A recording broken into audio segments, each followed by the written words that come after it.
Bienvenidos. La Radio Divertida presenta Frecuencia Psicológica. Los temas de actualidad, polémicos y de vanguardia, con la psicóloga y tanatóloga Rosalba Mosqueda Ibarra.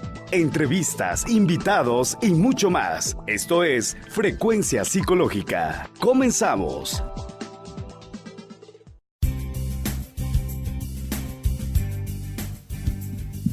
Buenos días, 11 de la mañana en punto. Nos encontramos en una emisión más de Frecuencia Psicológica Radio a través de la www La Divertida Radio. Amigos, el día de hoy tengo con nosotros a la historiadora y terapeuta Mónica Vázquez. Moni, bienvenida. Muchas gracias, Rosalba. Buenos días a todos.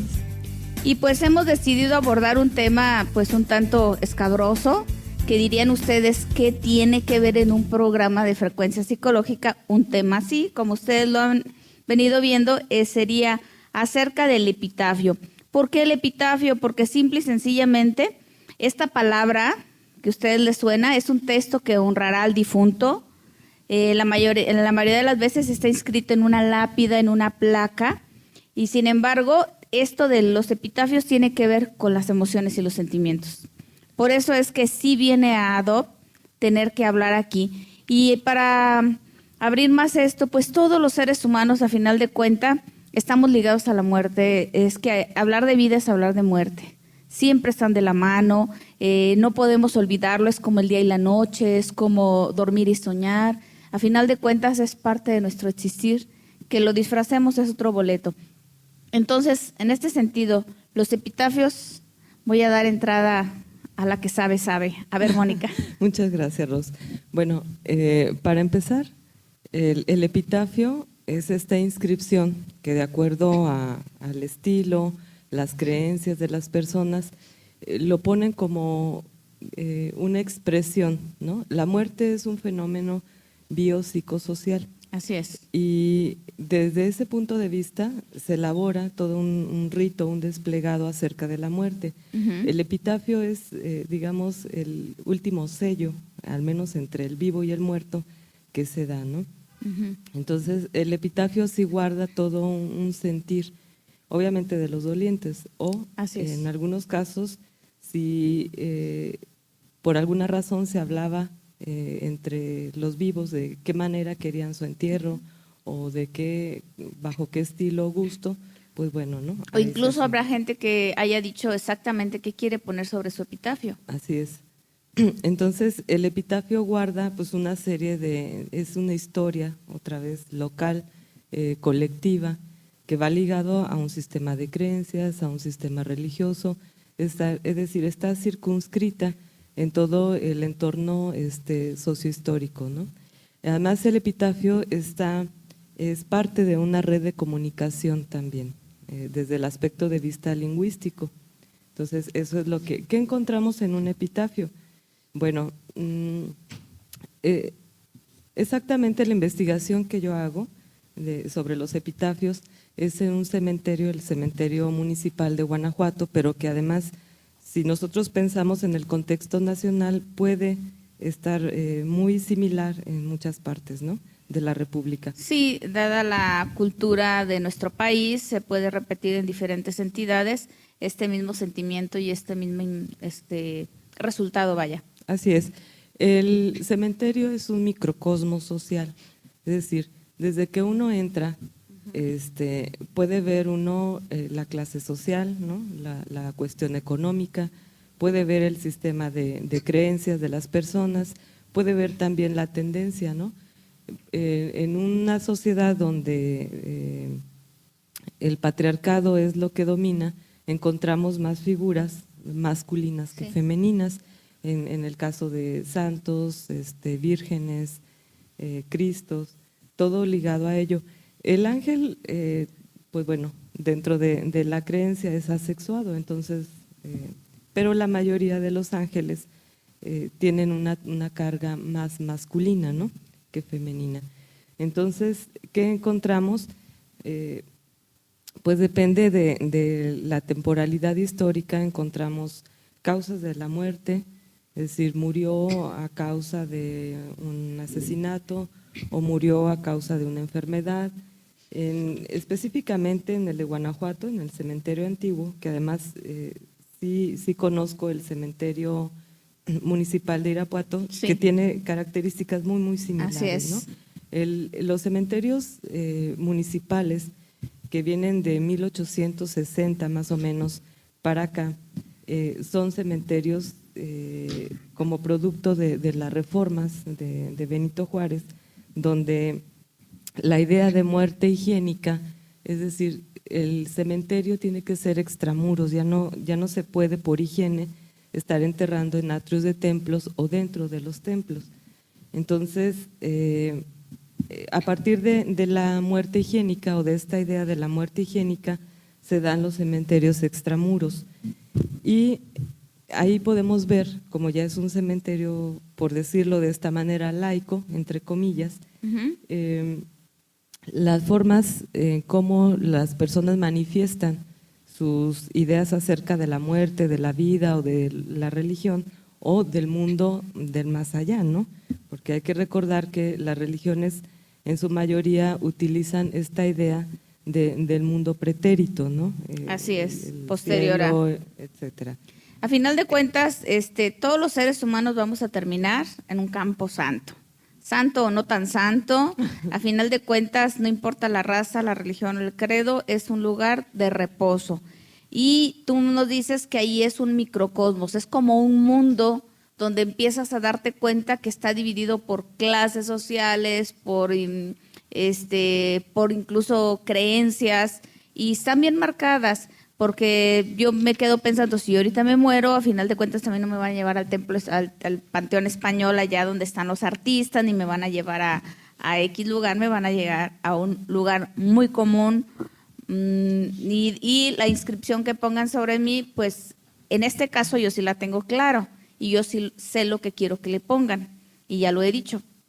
Sin embargo, pues otra gente, como dices tú, van a colocar sobre su tumba esta inscripción dependiendo de lo que puede hacer a uno, hacerlo pensar a la misma familia, pueden ser palabras para el difunto, pueden ser en honor a, pueden ser por costumbres, y a final de cuentas a mí me destapa mucho cuando me di a la tarea un rato de estar investigando, porque dije voy a platicar con Mónica acerca de esta parte que tiene emociones y sentimientos epitafios, pero realmente no conozco mucho, que también es muy apasionante. Y me encontré inscripciones, pero chuscas, desde épocas antiguas, no solamente ahorita. Claro. Y en esa cosa estaba viendo epitafios de los grandes de aquel entonces, poetas, filósofos, de todos los tiempos. No sé si tú tengas por ahí algunas inscripciones como para partir y digamos, caramba, fíjate lo que decían y lo que ponen ahí. A final de cuentas, creo que no es dado nada más de nuestro tiempo, porque en algún momento yo veía algo y decía yo, pues es una falta de respeto lo que están poniendo ahí sobre la tumba. Pero no, fíjate que no, creo que sí está bien pensado lo que lo colocan y lo que ponen. Y pues remotándote digo, sí, ya lo ponían en antaño, cosas así chuscas y parecidas. Amigos, los vamos a invitar a que se comuniquen con nosotros a través de las redes sociales de Todos con la Divertida Radio y nos hagan llegar sus comentarios, sus opiniones, sus sugerencias. Perdón, en vivito. Les voy a preguntar, ¿ustedes han pensado qué les gustaría que colocaran como epitafio en tu tumba? ¿Ya sabes qué te gustaría, qué frase, qué detalles, qué cosas?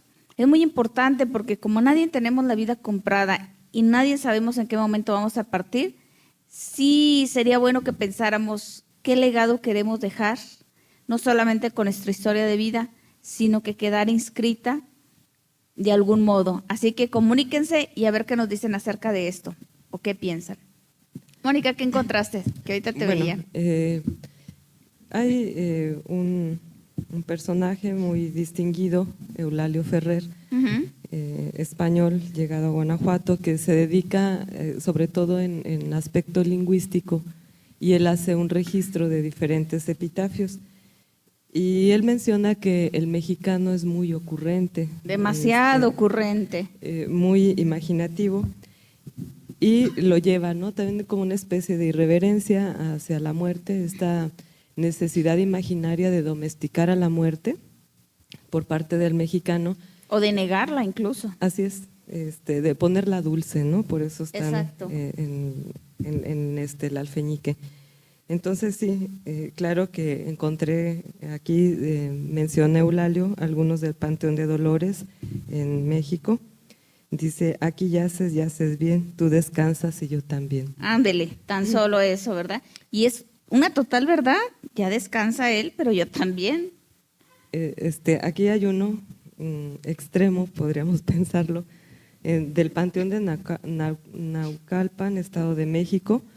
Fue malo, fue tonto, siempre me engañó, Dios lo recuerde y el demonio lo tenga en su gloria. Órale, esa fue una mujer despechada. Totalmente. Para que veas totalmente. Fíjate, yo me encontré uno que dice, nació, creció, se reprodujo y murió, pero nunca supo qué putas vivió. O sea, ¿te fijas? O sea, Claro. alguien también que está diciendo, nomás jodió y no existió. Claro, entonces también está esta parte, ¿no? De la irreverencia hacia la… También Esta trascendencia de la muerte. sí, o negar, ¿no? ¿O negar? El dolor. Hay que recordar que, por ejemplo, en los funerales muchas veces la gente estila hacer chistes, ¿no? Sí. A veces de mal gusto. Y muchas veces es simplemente por no tocar esas emociones, esos sentimientos, y entonces se hace mofa y se hace que no siente y que no pasa nada. Y no es otra cosa más que estar viviendo la primera etapa del shock ante el suceso, y es negar, Así es. evadir, no pensar y parecer, tú dices, ¿qué le pasó? ¿Qué tiene? Que como se ve como que no sufre, como que no le pasó nada. Pues no, lo que pasa es que se está prolongando esta primera etapa y posterior en algún momento va a tronar y va a desvanecerse como algo normal que duele. Así es, ¿no? Si nosotros pensamos desde el punto de vista psicológico, pues es el ego, ¿no? El ego se niega a pensar que va a desaparecer, que va a quedar en la nada. No, y déjate de que va a desaparecer, que ya no existo en su mundo, que Así ya no es. significo nada para el que se fue o para el que me dejó o qué sé yo. Y a final de cuentas, aparte del ego, simple y sencillamente el dolor es tan profundo que es como un mecanismo en que te estás defendiendo, y tiene que ver también la respuesta que tú das ante la muerte de alguien y tu propia personalidad. Si tú eres alguien pues demasiado conservador y no te permites esto, pues te vas a aguantar, ¿verdad? Y vas a hacer unas lágrimas demasiado discretas. Y alguien que es muy histriónico, por ejemplo, ya te imaginarás No, pues, haciendo todo un drama. Como decía por ahí un libro de psicología, ¿no? Quisiera ser el muerto. Quisiera ser el muerto. histriónico. Exacto, y te avientas y se quieren colgar ahí en la caja y se arma todo un show, ¿verdad? Y Así se hace es. más doloroso el proceso para los que están observando el proceso, pero a final de cuentas, pues esto es la vida. La vida y la muerte son hermanas que como hayas vivido, de algún modo va a ser tu muerte y tu despedida. Así es. Ahorita que mencionas esto de ese trance entre los vivos y los muertos, hay algo muy peculiar en los cementerios. La gente, los vivos, temporalizan algunas tumbas, es decir, es Navidad, van y le ponen las esferas, la Qué escarcha. interesante. Es el Día del Niño, van y dejan juguetes, dulces a las tumbas de los niños. Es decir, esa necesidad también del vivo de temporalizarlos, ¿no? De Es decir, seguir prolongando como si existiera, como si sintiera, como si pensara, ¿verdad? Como que, mira, ya llegó Navidad y aquí está tu de esto, ya llegó Reyes, aquí está la rosca y aquí está lo que fuera. Yo había visto, pero yo no había prestado atención a la temporada, pero tiene razón, yo he visto esos detalles. sí, es muy propio de los cementerios. ¿Qué más nos dice un epitafio? Hay algunos epitafios que mencionan la edad también en la que Así, mueren. nace, muere. Ajá, a la edad de 62 años, por ejemplo. Ajá. Hay otros que no dejan de mencionar el estatus, digamos, intelectual que tuvieron en la vida, ¿no? Ingeniero, licenciado, ya, doctor, sí. maestro. Le renombra ahí quién es. Así es. Hay algo muy curioso también, es que Eulalio nos dice que el estatus donde está el muerto aparte hay otras, no nada más está la familia, ¿no? Sino recuerdo de sus amigos, Ándale. o del club al que pertenecían, o no sé, en el caso Suponemos que es donde más significó, ¿verdad? Así Y es. entonces ahí el sentido de remarca. pertenencia, ¿no? Sí. Del muerto. Así es. Otra cosa que aparece por ahí, sobre todo en los epitafios de los jóvenes, siempre resaltan valores, ¿no? Por ejemplo, virtuoso, obediente, abnegación, honestidad, bien. Todo este tipo de palabras son las que se utilizan para las tumbas de los jóvenes. Y en el caso de los niños, pues ya sabemos, ¿no? Son angelitos.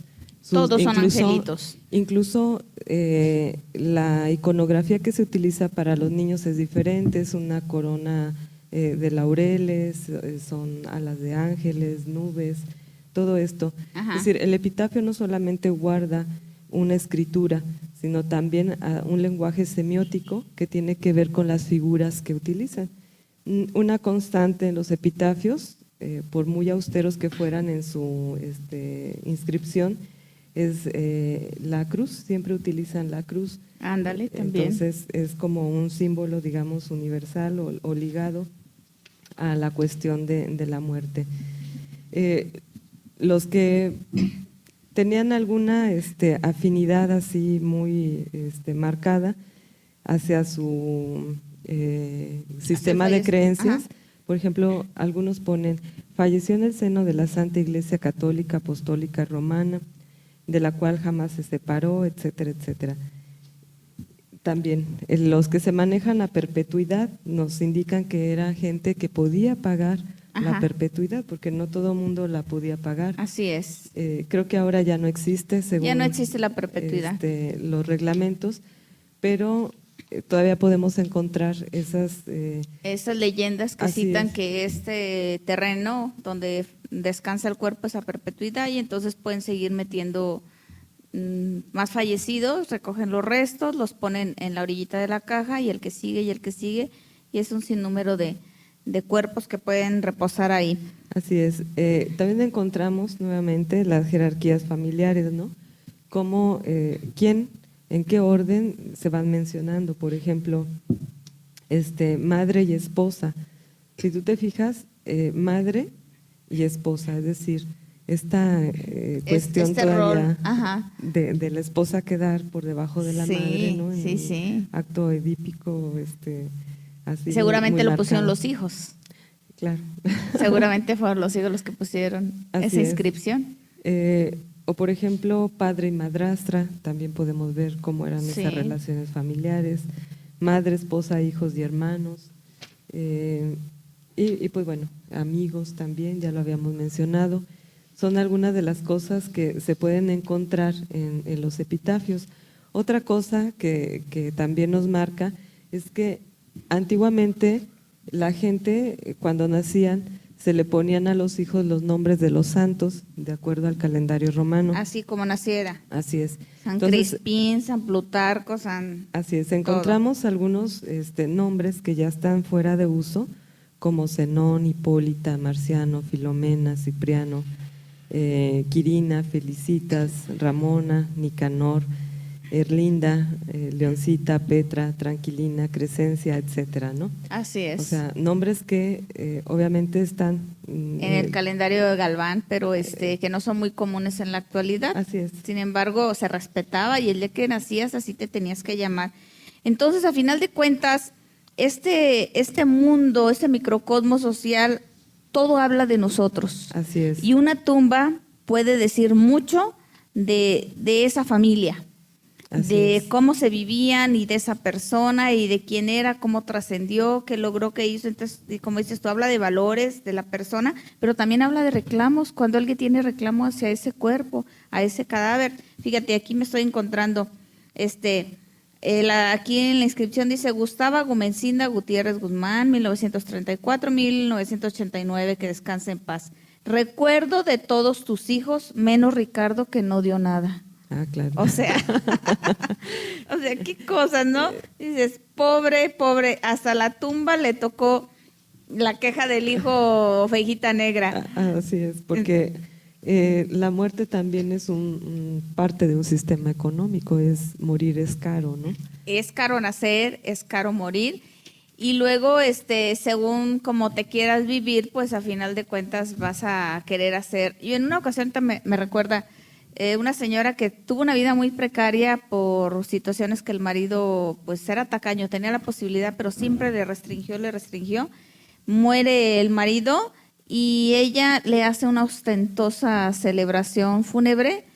Y digo yo, me choca con lo que yo conocía, con lo que sabía, me choca, como diciendo, como que no coincide, ¿no? Y ella dice, no, es que cae en la cuenta de que esta mujer estaba viendo un síndrome que se llama el síndrome de Dinamarca, creo que le llaman a las personas cuando te secuestran y luego tienes Estocolmo.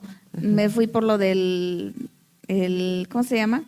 El estado, digamos, del lugar. Sí. Y entonces me choca y digo yo, no es posible. Ya después lo comprendo y digo, caramba, pues tiene que ver con este síndrome del sentirse ahora liberado por el que la tenía en el yugo y le rinde ese honor y dice, no, es que sí me hizo, sí me dio, y es que mira qué buena gente fue y me hizo, cuando realmente fue algo fuera de contexto. Y pues ella decidió gastar de tal manera que no coincidía con su realidad, pero sí, de una manera muy cara, que dices, no es posible, pero sucede.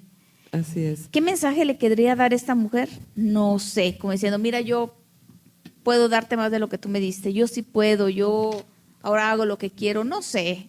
A lo mejor le quedaría el de tú descansas y yo también, ¿no? Ándale, tú descansas y yo también, y mira, cierro con broche de oro y adelante, y el que sigue. Lo que pasa es que también en el cementerio la necesidad, por ejemplo, la perpetuidad no nada más es el pago que se da por la permanencia de un cuerpo ahí, sino la perpetuidad también está implícita en los materiales que se utilizan. Un mármol milenario obviamente es diferente a, no sé, el cemento o a otro tipo de materiales que son más más sencillos, vaya. Así es, que con el paso del tiempo ya se van deteriorando, o simplemente le ponen flores, le ponen un pastito, esos detalles. Así o el mármol, que es un poco más caro. Y también te das cuenta cuando, aunque es una tumba humilde, pero bien cuidada o abandonada, y eso también habla de cómo fue las relaciones. Así es. O en el caso de la fosa común, pues nada más está ahí el número desconocido, pero cristiana sepultura, ¿no? Sí, pero que a final de cuentas, pues los que van y hacen ese honor son los familiares, en este caso de las fosas comunes, pues ¿quién? Así es. Ahí no hay quién. ¿Qué crees, Mónica? Ya empiezan a llegar los comentarios y nos dice por aquí Héctor Guerrero, un abrazo. Un epitafio nos puede decir mucho de la persona quien falleció, ¿cierto? Buen día. Y es lo que nos decía aquí la licenciada. Esto es, y nos lleva a pensar, como yo les decía, ¿qué quieres que digan de ti el día que tú fallezcas? ¿Qué esperas que coloquen sobre esa tumba? Y eso es muy interesante. ¿De qué manera debo vivir para que alguien pueda poner algo interesante? Y el mensaje no es para el que murió, porque ese ya ni lo lee, ya ni no sabe nada, claro. Ya se acabó. Pero los que se quedan, cuando menos deben de quedarse con un recuerdo grato, ¿no? O un mensaje de reflexión, o un detalle que cite algo trascendente, siento yo. Claro, podemos encontrar epitafios desde los más elaborados que tienen poesía o partes bíblicas, hasta algunos que nada más tienen las iniciales y algunas fechas, o sea, no nos dicen muchas cosas. Como la vida humana, como los seres humanos, que todos son muy variados. Y aquí me llama mucho la atención un comentario que dice Mari Barbosa, fíjate. Cada que voy a los cementerios, a mis hijos pequeños les llama mucho ir leyendo los epitafios de las tumbas. Les llama mucho la atención. Saludos. Ah, claro. Por eso digo que el epitafio está inmerso en una red de comunicación social. Cuando lo va uno leyendo, va de alguna manera acercándose a quizás la cotidianidad de esa persona o los datos que nos están expresando, los sentimientos, etcétera, ¿no? Entonces, claro, es acercarnos a una cosmovisión del mundo, en específico de la muerte o del dolor o la posición que se tiene frente a la muerte, ¿no? Así es. Aquí también por aquí dice Olga Montemayor, creo que los mexicanos son los más creativos para los epitafios, escuchándolos en León, Guanajuato. Saludos hasta León. Claro. Así es, hasta León va nuestro abrazo. Y por aquí dice Yolanda Castillo, hola, saludos a tu invitada. Los estamos escuchando en Central Camionera de Irapuato. Interesantes tus temas, Rosalba. Pues saludos, Yolanda, hasta la Central Camionera. Pues saludos, mira, Yolanda. así es, hay tantos temas por tratar y creo que todos son importantes porque, pues, a final de cuentas es una realidad cotidiana. Se mueren el 24 de diciembre, sepultamos gentes el día de 1 de enero, el Día de las Madres, en todos, en cualquier fecha, en cualquier momento, van haciendo uno y se va muriendo el otro de la misma familia. O sea, es un diario, un momento a momento, y que es tan cotidiano y tan común, y desafortunadamente pues en nuestro país con tanto asunto bélico que existe, entonces se está dando constantemente y dices pues en cualquier lado, en cualquier momento hasta una bala perdida, ¿verdad? Así es, por ejemplo, en el caso de las muertes masivas que ahorita mencionas por cuestiones de violencia, pero también en momentos donde brotaban epidemias, cólera, todo esto, había panteones emergentes, casi todo en fosa común, para poder darle cabida, ¿no?, a la mortandad que se daba en diferentes momentos. Cierto. Por aquí tengo otra que estoy leyendo de Pancho Figueroa. Sería interesante tomar este tema para platicarlo en la familia sin que sea chusco. Saludos. Pues sí, así debe ser, Ricardo. Pienso yo que la cultura de la vida-muerte debemos de platicarla en cualquier momento, una sobremesa, un momento de reunión que algún punto de partida surja y digan, bueno, vamos a pensar, suponiendo que yo me tenga que ir, tenga que morir, aquí hay estos detalles, a mí me gustaría que me vistieran de tal modo, a mí me gustaría que dijeran esto. Está como yo, ¿verdad? Yo sí les digo a mi familia, a mí me gustaría que armen una gran fiesta y una gran argüende, porque así es mi historia y así es mi vida y así me gusta. Toda la gente que me conoce sabe que me gusta la fiesta, me gusta cantar, me gusta contar chistes, me gusta bailar, me gusta divertirme. Soy borracha natural, no necesito cero alcohol, así que, pero les voy a permitir en mi velorio que tomen lo que les dé la gana, pero que canten, pero que haya música. Es más, quiero mariachis y he hecho convenios con algunos familiares. Me vas a llevar música y si tú vas, yo te llevo música. Y así sucesivamente, porque creo que es un momento para mí pensar y para mi sentir y mi conocimiento de que es un momento es tan especial, un renacer nuevo, que pues caramba, ¿por qué no hacer una gran fiesta? Y entonces platicamos de esto de una manera pacífica cuando mi papá también estaba muy malito y que estaba en sus últimos momentos y yo le decía, papá, mira, ¿qué tal si esto, qué tal el otro? Y del nació dijo, vamos a hacer una fiesta. El día que yo muera hacemos una fiesta y bla, bla, bla, y pues tocó una fiesta nacional porque murió el 15 de septiembre. Entonces, sí la armamos y la hicimos. Entonces, cada que llega esa fiesta no la recuerdo con mucho dolor, más bien la recuerdo con mucha alegría y en honor a él. Ahora no se hace por la independencia, se hace realmente por ese renacer. Lo voy resignificando.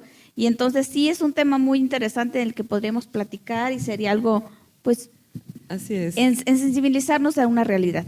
Así es. Antiguamente, todavía cuando la Iglesia Católica regía de manera más estrecha la muerte, sí había un manualito que se llama El arte del buen morir. Así es. Que indicaba todos los últimos auxilios que tenía que tener el difunto para la salvación de su alma, y había como cierta estructura para ser enterrado, ¿no? Los brazos tenían que estar cruzados o en la señal de cruz, y se les enterraba a veces con alguna bula, sí. Porque bueno, dentro de la creencia estaba las bulas les ayudaban al paso. Al paso. Ajá. Entonces, pero esto va variando de acuerdo a las culturas o a los discursos en donde se encuentra ese momento. Hablar de la muerte de una manera cotidiana pues nos ayuda a sensibilizar también, ¿no? Que es parte de lo que todo el mundo vamos a experimentar tarde o temprano, y quizás lo experimentamos con mucho dolor por esa distancia que le queremos tomar, ¿no? De ahí que, por ejemplo, Eulalio analice que en algunos epitafios la palabra muerte es tan fuerte que siempre pone descansa, yace, yace, duerme, reposa, duerme. Evitando siempre la palabra muerte por lo que implica, ¿no? Por el contexto, sí. Así es. Ciertamente, entonces, por ejemplo, tú me dices que el Panteón de Guanajuato está datado desde 1860. 1861, sí, bueno, culmina con las leyes de reforma muy parecido al cementerio de aquí de Irapuato, pero aún así, a pesar de que aparentemente, por eso dije, era laico, siempre hubo una resistencia, porque al ser humano, sobre todo en México, que eran enterrados dentro de los atrios o dentro de los templos, Ajá. sobre todo los que podían ser enterrados dentro de los templos era la gente de dinero, ¿no? Una de dinero y otra que merecía el honor de estar ahí, ¿no? Así es, pero también con una idea de cercanía. Mientras más cercano esté al altar, es como imaginariamente más cercano estoy más a Dios. Más cercano a Dios. El proceso de sacralización, que así se le llama, es decir, de sacar de un espacio sagrado a un espacio geográfico diferente, hay una resistencia, ¿no? Entonces la gente no tan fácil en los primeros momentos admitía irlos a enterrar a un lugar lejano, apartado, que no fuera una iglesia, un lugar santo. Así es. Y creo que por ahí empezó también a llamarles precisamente que era un lugar sagrado, que era el Camposanto, y que Así aquí es. también. Y entonces pusieron capillitas, se ponía todo eso. Incluso veo que en las tumbas las convertían algo así como en catedrales chiquitas y las convertían en eso como para representar que seguía siendo ese lugar. Para reforzar un poco. Y además porque hay que recordar que un suicida, por ejemplo, o un protestante en aquel entonces no podía ser enterrado en estos espacios católicos. Católicos, ¿no? Religiosos. Entonces, el cementerio laico permitía la entrada de todos. Y muy, muy interesante todo esto que estamos comentando con la licenciada Mónica Vázquez. Vamos a ir a un corte comercial y volvemos.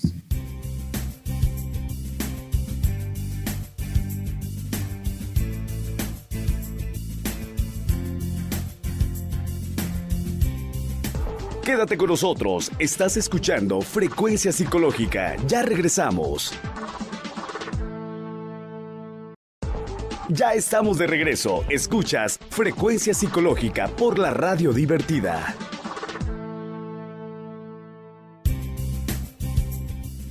Amigos, ya estamos aquí nuevamente con la historiadora y terapeuta Mónica Vázquez, con quien estamos platicando acerca de esto de los epitafios que tienen relación con los sentimientos, con las emociones, con los valores, con esa culturalidad que tenemos por todos lados y que lo vemos muy directamente. Y pues a final de cuentas, es decir, la muerte no hace ninguna distinción y va a buscar a todos los que alguna vez han estado vivos. Y me viene a retomar el punto que nos decía Pancho Figueroa, que hay que hablarlo en familia. ¿Por qué hay que hablarlo? Porque es un día a día, es algo que va a suceder y que nadie sabemos cuándo y dónde. Y creo que en nuestra concepción nunca pensamos, por ejemplo, que se vaya a ir un hijo. Y el hijo nunca piensa que se va a ir un padre joven, pero sucede. Llegan a suceder estos momentos tan difíciles, como decías tú, el ego nos lastima, el yo, nuestra estructura, nuestras concepciones se desmoronan y nos mueve tanto, que luego yo veo en las tumbas la familia. Por ejemplo, me tocó una señora que 2 años, cada 8 días estuvo ahí llevando flores a la niña. Cada 8 días, imagínate tú. Qué desgastante para los otros hijos y para la familia de tener que estar ahí, pero era una necesidad que los padres tenían. No sé si a la fecha sigan yendo, pero después de 2 años yo todavía me daba cuenta que estaban haciendo. Es la necesidad del que se queda, el dejar inscrito, el hacer rituales, el estar ahí con donde reposó el cadáver. Es la necesidad del que se queda, no del que se va. Así es.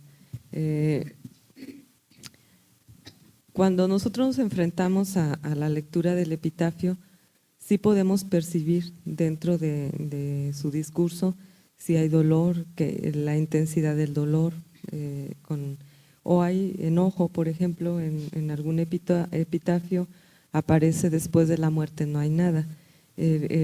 Aparentemente el hijo está enterrando a sus 2 padres, se desconoce la razón, pero es este enojo, no hay nada, O sea, sin ti ya no hay nada, no existe y tú tampoco no hay nada. Así es, ¿no? Claro, y es muy válido. Así es. En cuanto a, por ejemplo, los niños, bueno, está este recurso de que son angelitos y esto aminora o trata de aminorar el dolor de los padres. Digamos, hay un leve consuelo. Así es, porque pensamos en jerarquía, en la muerte la pensamos también, que respeta ciertas jerarquías, ¿no? Voy a enterrar al abuelito, luego a los padres, luego alguien me va a enterrar a mí y así sucesivamente. Pero cuando este esquema se altera, entonces la gente no está también como muy mentalizada en que puede ser de la manera indistinta, ¿no? Ahora también el tipo de muerte, ¿no? Ah, claro. El cómo haya sucedido también le lleva a la persona a tener un sentir y un pensar. Por ejemplo, alguien que se suicida, ¿qué sentimiento te queda? ¿Qué le pones? Por ejemplo, alguien fue muy importante, muy ilustre, muy todo, y sucede ese detalle de que se suicida. ¿Cómo se queda el ser amado que quiere rendirle un homenaje? O sea, yo creo que el que se suicida también suicida de alguna manera a su familia. Así es, lo lastima, definitivamente. Justamente ayer tenía una paciente y ella me decía que se va a morir y que se va a morir y bueno, ya en todo el proceso tuve que sensibilizarle, hacerle ver que se pusiera en el papel de los hijos, que se pusiera en el papel de sus padres, que se pusiera en el papel de los otros. Y dice que no se había dado cuenta del grado que podía llegar a afectar a los otros. Claro, así es, porque el suicidio es una solución permanente a un problema pasajero. Así es. Y los otros lo logran ver así, porque se ofuscó, no era para tanto, sí lo queríamos.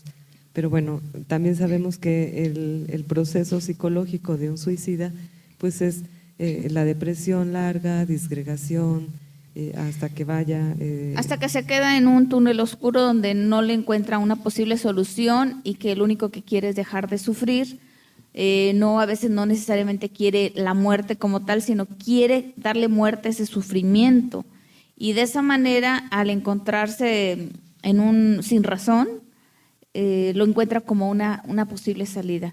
Y como tú dices, era un problema temporal que no iba a ser para siempre, pero para él pareció que era lejano, el fin del mundo, que no era posible y que tenía que acabar. Pero sin embargo existen muchos tipos de suicidios, si habláramos del punto que en otro momento te invitaré, en que muchas veces lo hacen por dejar de hacer sufrir a los otros. Digamos, es un suicidio como benevolente, como para, ¿verdad? Sí, es que también la forma en cómo se suicidan dice mucho, ¿no? De qué emoción estaba transitando. El lugar donde se suicida. Así es el lugar del conflicto donde lo hizo. Así es. Y pues esto sería un tema pues muy largo de hablar y alertar sobre todo en este sentido. Y eso es uno de los objetivos que tenemos en nuestros programas, sí dar notas formativas, informativas, pero sobre todo que nos deje pensando, como en este punto hablar de los epitafios. Y yo vuelvo a preguntar, ¿qué te gustaría, que se inscribiera en tu tumba? ¿Qué te gustaría que apareciera? ¿Cómo tendrías que vivir? ¿Qué legado tienes que dejar? ¿Qué hay que hacer o qué no hay que hacer para que tu vida sea realmente trascendente? Así es. Bueno, creo que es una idea quizás más reciente el reflexionar, el dejar como parte de un testamento decir qué quiero poner en mi epitafio. Normalmente no se hacía, salvo en la gente pudiente. Cuando yo reviso los testamentos, los protocolos testamentarios, ellos sí mencionaban, ¿no? Yo quiero ser enterrado al pie, en el altar mayor, dejaban incluso las misas pagadas, algún dinero para beneficiar algún templo, capilla.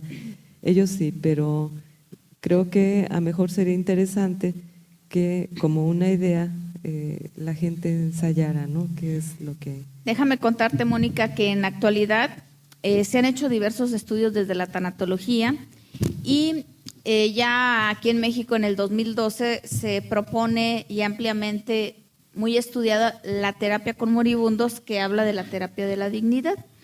Y cuando vemos los puntos que tiene que ver dentro del proceso de terapéutico y los métodos y las técnicas que se utilizan, hay una parte donde se dialoga con esta persona cuando tienes el tiempo adecuado, no sé, semanas o días anterior a su fallecimiento, y le haces estos cuestionamientos, puesto que la sabiduría del que va a partir ya sabe que va a partir. Y entonces el tanatólogo preparado, capacitado, la tanatóloga adecuada, que hace un buen clic con el enfermo, puede ahondar y hacerle ver estos puntos. ¿Qué te gustaría? ¿Tienes algún pendiente? ¿Te gustaría dejar algo? ¿Qué quieres que se ponga? ¿Qué ropa te ponemos? ¿Qué detalles quieres? ¿Te interesaría algo? O sea, un sinnúmero de preguntas relacionadas con este paso. Es como si pudiéramos decirle al bebé que está por nacer, ¿qué quieres que te pongan cuando salgas? ¿Quién te gustaría que te estuviera recibiendo? ¿Qué encargos pones? Un sinnúmero. Y se me hizo un tanto romántico, pero un tanto fuerte. Imagínate tú que a ti te estén preguntando. No es fácil y sin embargo, yo digo que sí es viable. Yo lo he hecho algunas personas que ya les tengo el cariño y la confianza y les digo, oye, ¿qué hacemos? Como te digo, en el caso de mi papá, en el caso de una amiga, en el caso de unas personas, y les digo, ¿qué hacemos? ¿Cómo le hacemos? ¿Qué te gustaría? Y en la honestidad hablar, y se llama la psicoterapia de los moribundos y se llama la psicoterapia de la dignidad. Y entonces pueden documentarse y encontrar que, pues, al haber tan pocos tanatólogos, porque cuando alguien habla de tanatología dicen, pero pues, ¿cómo que voy a estudiar una especialidad acerca de la muerte? Sí, de lo que ocurre antes de la muerte, durante la muerte, después de la muerte, de donde valoras lo que sería procesos, etapas, asuntos legales, asuntos bioéticos, asuntos filosóficos, antropológicos, asuntos científicos, técnicas, métodos. Todo esto es una ciencia, la tanatología, y como tal se encarga de todos los aspectos y va muy, muy de la mano con estos temas que estamos tocando, porque entonces llevaría a algo más profundamente significativo, más relevante para el que se queda como para el que se va. Así es, dentro de todo esto que tú mencionaste está el sistema de creencias. Hay que recordar que la cremación era un método pagano que en los primeros años el cristianismo trata de erradicar, por eso se fabrican las sepulturas, ¿no?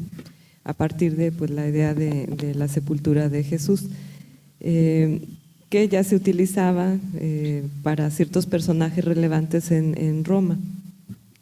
Pero queda prohibida la cremación en el cristianismo. Hasta los 80s vuelve otra vez a permitir la cremación. Entonces, pero si tú le preguntas todavía a ciertos abuelitos, ellos se niegan completamente a la cremación, porque en la interpretación que ellos tienen del otro mundo es que va a ir un cuerpo parecido a este. Así es, que van a recobrar, y si no, imagínate cómo me quedo. Por eso es que también estaba escuchando yo reciente de alguien que decía que no donaba, que porque ¿cómo iba a resucitar, verdad? Y si iba a resucitar le iba a faltar algo, que entonces no, y entonces va con esta misma creencia. Así es, entonces la gente todavía de cierta edad se resiste debido a esta creencia, ¿no? Sin embargo, pues ahora en la actualidad, dada la situación cultural, económica, sanitaria, pues ahora dicen, creo que es lo más sano la Y incineración. poblacional también. Por la ¿no? poblacional, sí, y como te decía hace rato fuera de micrófonos, que tengo entendido que el Panteón Municipal de aquí de Irapuato ya va a quedar como museo, que ya no cabe un alma más, que ya no cabe un cuerpo más, puesto que data de casi 200 años de historia. Así es. Y a final de cuentas, pues creo que sanitariamente estaríamos en la lógica. ¿Cómo voy a seguir poniendo en un hoyo cuerpos a descomposición, a descomposición, a descomposición? Creo que ya es muy razonable y muy entendible. Ujú. Y además, por ejemplo, en la cuestión de higiene, se recomienda que se vuelva a retomar el féretro de madera, porque su desintegración es más rápida, el Así cuerpo es, se también. absorbe en la tierra. Así es. Y que el, Y el de metal, no. Así Definitivo. es. Y ahora genera que un los foco de infección. foco de infección y lo que ya quedó tan cercanas las colonias al panteón, Sí, la mancha urbana rebasó. ya rebasó y entonces quedan ahora sí que al centro de la ciudad, y creo que entendiendo todos estos puntos es muy válido. Por aquí nos dice también Gaby Guerrero, quien se comunica. En algunos epitafios mexicanos hasta hacen mofa de la muerte. Saludos y buen viernes. Saludos, así es. ¿Tendrás por ahí más cosas chuscas de estas, de las que nos encontramos en los epitafios, ya que aquí nos dice Gaby Guerrero y que sí es bien razonable esto que dices, ay caramba, ¿cómo se atreven? Sí, mira, por ejemplo, Adelardo López de Ayala, que padecía una afección bronquial crónica, ya no tose. Ay, qué lindo. Aquí hay otra, quiso saber e ignoró, quiso reír y lloró, quiso vivir y murió. O sea, Claro. se oye, pero al final de cuentas, muy profundo. ¿Qué más tienes por ahí? Por aquí un anónimo del cementerio londinense. Aquí yace un honesto abogado, lo que es extraño. Ah. Bueno, saludos a los abogados. Sabemos que no son todos, pero pues unos muchitos sí. Por aquí dice, Flaquita, 4 años que te fuiste, vivo una nueva experiencia. El amor que tú me diste es parte de mi existencia. No existe la soledad. En mi corazón maduro, acepto la realidad. Cicatriza seguro. Atentamente, Horacio. O sea, esta fue una dedicatoria para la que ni lo puede leer. Entonces, hablando de esto, pues es muy interesante la riqueza que tiene el mexicano para escribir en verso y prosa y dejar plasmado un sinnúmero de frases. Sí, yo creo que esto se encuentra sintetizado en la fiesta de Todos Santos o de los Muertos en México, que es muy florida en todos los sentidos. Hay olores, hay colores, hay literatura, ¿no? Entonces, claro. Es que es parte de la esencia del todo. Por aquí dice Rodrigo Quintana, los escuchamos en las Carmelitas, muy educativos tus programas, psicóloga. Este es un tema para platicarlo con nuestra familia, un abrazo. Otro que opina lo mismo y estoy totalmente de acuerdo. Cuando yo platicaba con mis hijos acerca de la muerte desde que eran muy chiquititos, y luego ellos, pues tú sabes que salen a las escuelas, a sus grupos sociales y lo hablan con naturalidad, se les hacían mega extraño, ¿verdad? Yo creo que decían, ¿qué mamá tan loca tienen? ¿O por qué les habla estas cosas a los niños?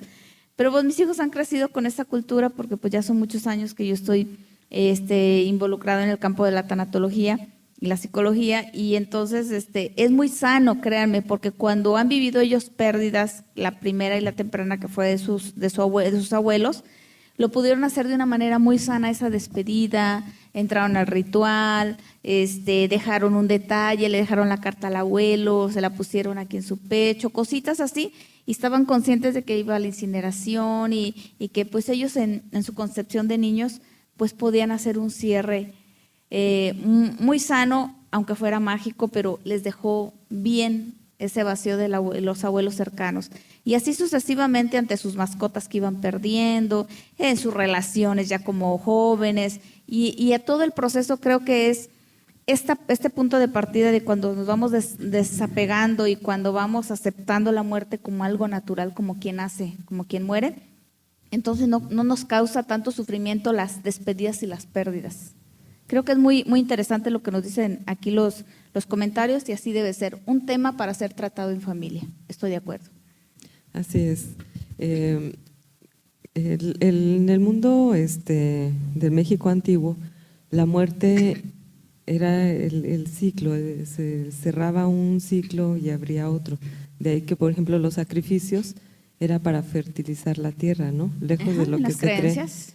Y esto también tiene que ver con el orden, digamos, cósmico, ¿no? Que ellos hablaban vida-muerte, y no como una negación, ya como Occidente lo maneja más, ¿no? El hecho de negar o retirar pues un proceso que finalmente es natural, nadie lo puede evitar. No existe nada ni nadie que lo pueda evitar, ni con todo el oro del mundo, ni con toda la cultura, ni con toda la fe, ni con toda la creencia. Es algo del día al día, creo que desde que nacemos comenzamos a morir. Y el ir aceptando las etapas de la vida, el ir entendiendo que es un proceso, esto nos hace ir comprendiendo que la vida tenemos que disfrutarla momento a momento, locura a locura, detalle a detalle, situación a situación, y no vivir futurizando, porque cuando vives atorado en el futuro, nomás te estresas, te pones ansioso y no vives tu momento de hoy. Y sabrá Dios si llegue. Pero también cuando alguien vive en el pasado, atorado, con esas ideas de lo que fue ya no será, te deprimes. Y entonces creo que la invitación está a aprender a vivir aquí, ahora, en el momento presente, con lo que tienes, con quien están a tu lado, con lo que has conquistado. Y eso es vivir de una manera intensa la vida y la muerte. ¿Tú qué piensas, Mónica?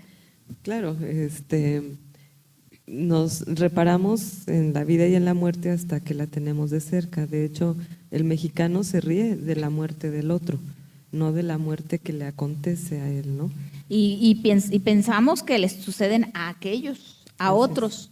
Y llegamos a pensar incluso que pudieran irse estos que tengo cercanos, pero yo, morir, mi propia muerte, ahí sí es otro boleto. Así es solamente cuando está ya muy próxima a nosotros, es cuando se repara en esto que tú estás diciendo, mientras se domestica de alguna manera poniéndola lejos de un proceso personal. Incluso. Sí, y sin embargo, yo los invito a que sí de vez en cuando regresen a este momento y visualícense cómo será mi partida, quién quiero que esté, cómo quiero que se dé. Y entonces, en este sentido, vas a tener que afianzar lazos, vas a tener que agarrarte a tus creencias, a tus deidades, a tu estilo, para que sea intenso, para que sea de veras tu sello, como decías tú al principio, tu identidad, tu pertenencia, tu amor, para que entonces sí sea una trascendencia. Así es.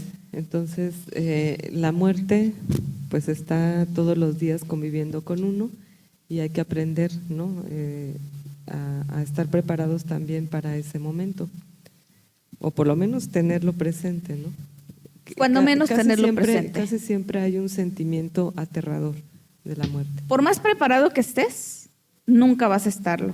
Cuando llega el momento crucial, llega el miedo, llega el pánico, porque a final de cuentas es algo desconocido. Claro.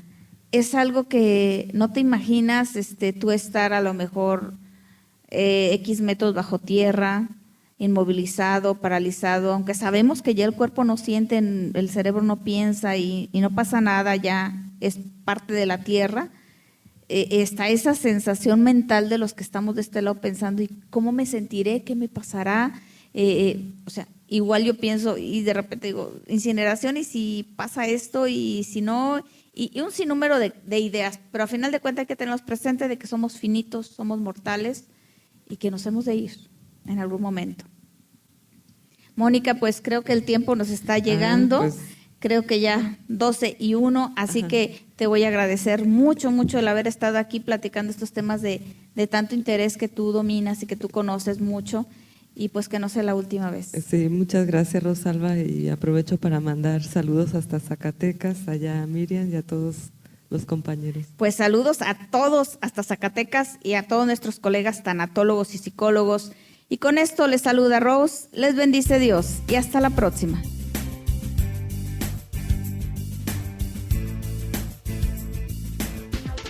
Esto fue Frecuencia Psicológica, a través de la Radio Divertida. No te pierdas nuestra próxima emisión por la Radio Divertida. Frecuencia Psicológica, con la psicóloga y tanatóloga Rosalba Mosqueda Ibarra. Hasta la próxima.